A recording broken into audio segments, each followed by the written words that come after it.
Our third model of argument is the Toulmin model of argument, and it's the one that we use primarily when we're writing a large research paper, which you'll be doing in a couple of weeks when we begin Unit 2.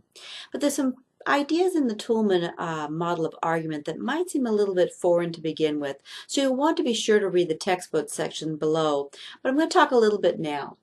The first thing that you start with the Toulmin model of argument is a claim, and the claim is your thesis statement.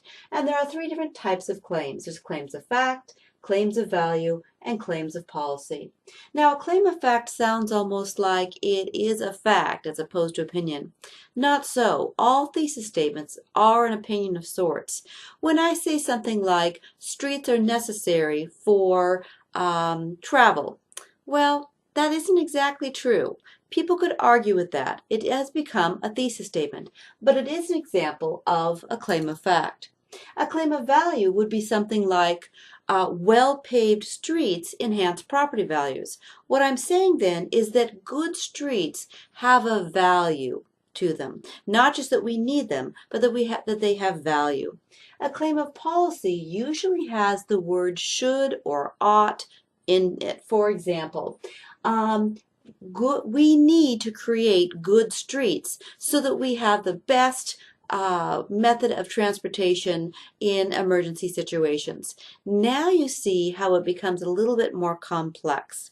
Now some people think that this is the most simple, but not necessarily. All of these types of claims do require support. And of course you do support through two different ways. The first is through evidence. These are the empirical pieces of evidence that you might provide. Statistics, trends, scholarly journals, that kind of thing. Appeals have to do with motivating a person to your way of thinking.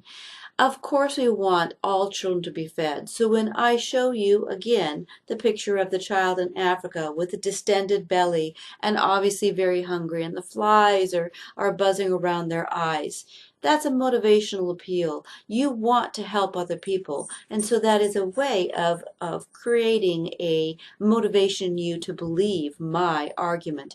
But it isn't necessarily based on evidence. The evidence would be 1 million children a day die.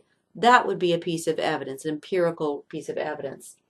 Warrants are probably the most challenging thing for students to get a grasp of. But essentially a warrant is a very simple idea. It's a belief that we all hold on to and we don't have to support it. So if I were to say, it is better to eat good healthy foods, very few people are going to argue with that. It's not a fact, but it's a fact enough because most people believe that. Because most people believe it's better to be healthy than unhealthy. That's our warrant. The warrant answers the question why. Why do I want fewer people to eat fast food? Because it makes them healthy. Why is that important? Because we agree that being healthy is better. All right, now be sure to read in the textbook so you can answer the questions below.